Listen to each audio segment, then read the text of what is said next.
Gæti það verið tækifæri, kemur inn fyrir hlaupið. Þetta virkilega vel gert í góðri stöðu hérna. Hulda Hrund að koma Stjörnunni yfir hér eftir 25 mínútna leik.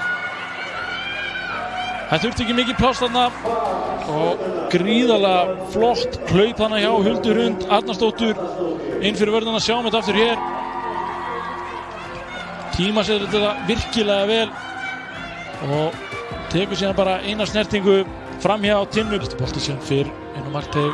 Það var skallið þetta frá í bili. Koma boltanum hérna aftur út á Andru.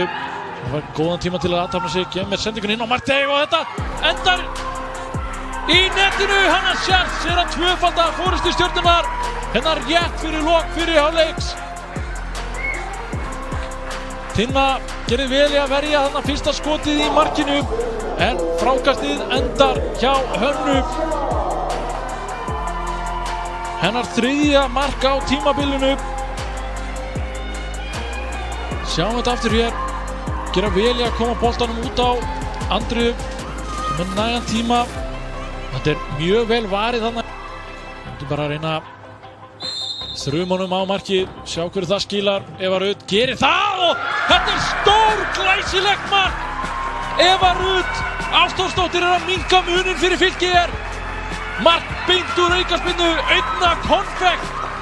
Og Fylkiskonur hafa verið að hóta þessu og þær eru komnar aftur inn í leikinn. Þegar 20 mínútur eftir lifa venjulegum leiktíma hér í Miðgarði. Stórbrotið mark. Sjáum þetta aftur hér. Var allan tíman að fara að negla þessu